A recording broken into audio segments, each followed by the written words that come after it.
नमस्कार, आप सबका स्वागत है हमारे चैनल नेक्स्ट 9 न्यूज़ पर। मेरा नाम है दीपक गुप्ता। भारत के 15वें राष्ट्रपति के तौर पर शपथ लेने के लिए तैयार हैं द्रौपदी मुर्मू। द्रौपदी मुर्मू ने ऐतिहासिक जीत दर्ज करी और विपक्षी कैंडिडेट यशवंत सिन्हा को हार का सामना कराया। हर किसी का यही कहना था कि अगर यशवंत सिन्हा के समर्थन में पूरा विपक्षी खेमा होता तो यशवंत सिन्हा की जीत तय थी, लेकिन द्रौपदी मुर्मू की जीत हुई और अब ये है कि रामनाथ कोविंद अपने कार्यकाल से हट चुके हैं और द्रौपदी मुर्मू सोमवार को यानी कल शपथ लेती नजर आएंगी। 21 तोपों की सलामी भी दी जाएगी और पूरी दुनिया की नजरें इन पर रहेंगी। लेकिन सबसे पहली बात परिवार को लेकर। जी हाँ, परिवार हमेशा ही हर आपके सुख दुख में साथ रहता है।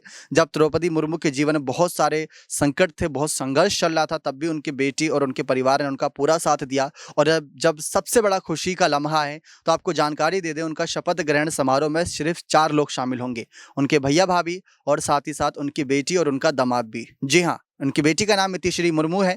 इतिश्री मुर्मू की कुछ बातें अब याद आ रही है ऐसे मौके पर, जो उन्होंने जिस दिन उनके नाम का यानी द्रौपदी मुर्मू के नाम का ऐलान हुआ था उसी दिन उन्होंने बहुत बड़ी भविष्यवाणी कर दी थी। एक तरीके से देखा जाए द्रौपदी मुर्मू की जीत पर कुछ बातें ऐसी थी जो बाद में सही लगा कि हाँ, ये सही मायने में सच है। दरअसल आप हमारे लगे इस कंप्यूटर स्क्रीन पर तस्वीर को देख सकते हैं। प्रधानमंत्री नरेंद्र मोदी के साथ द्रौपदी मुर्मू और उनकी बेटी ये इतिश्री मुर्मू नजर आ रही हैं। अब ये तस्वीर आपने देख ली। पीएम मोदी का फोन कॉल आता है द्रौपदी मुर्मू को कि आपको राष्ट्रपति पद के लिए आगे किया जाता है एक उम्मीदवार के रूप में एनडीए कैंडिडेट के साथ। लेकिन द्रौपदी मुर्मू को उस पर यकीन नहीं था। अब जब नाम का ऐलान हुआ तो उनके गांव में उनको बधाइयों का तांता लग गया। क्यों? क्योंकि एनडीए ने उनके नाम का ऐलान किया था और सब जानते थे अगर एनडीए ने कुछ यहाँ पर बड़ा खेल खेला है तो जीत तय हो सकती है इनकी। इसी वजह से सभी ने पहले ही बधाई दे दी थी जिस दिन इनके नाम का ऐलान हुआ था। लेकिन सबकी नजरें गई बेटी के बयान की तरफ, इतिश्री मुर्मू के बयान की तरफ। उन्होंने कुछ बातें कही थी, सारी बातों का जिक्र ना करते हुए कुछ अगर खास पॉइंट पर ध्यान दे। उन्होंने सबसे पहली बात ये कही थी कि मेरी माँ को हर कोई अगर जानेगा तो वो उनको अच्छा ही पाएगा, उनका विनम्र स्वभाव उनको पसंद आएगा। दूसरी बड़ी बात उन्होंने ये कही थी कि मेरी माँ का समर्थन अगर पक्ष का खेमा कर रहा है तो विपक्षी खेमा भी जरूर करेगा। क्यों? ये यहाँ पर पक्ष विपक्ष नहीं देखा गया, ये देखा गया कि एक एनडीए की कैंडिडेट नहीं बल्कि एक अच्छी राजनेता के तौर पर है द्रौपदी मुर्मू। जी हाँ, ये बहुत बड़ी हकीकत है जो इतिश्री मुर्मू ने कही थी कि विपक्ष भी मेरी मां का समर्थन करता नजर आएगा और यही हुआ।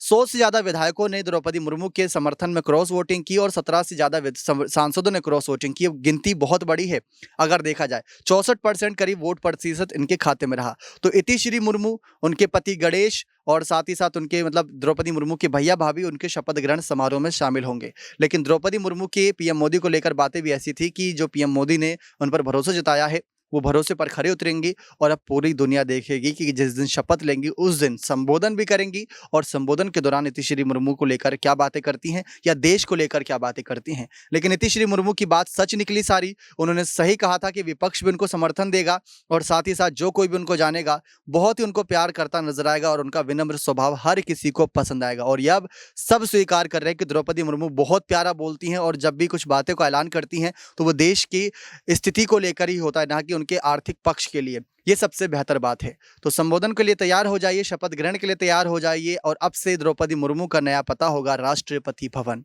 नेक्स्ट 9 न्यूज रूम से मैं दीपक गुप्ता आपसे विदा लेता हूं। बहुत बहुत धन्यवाद।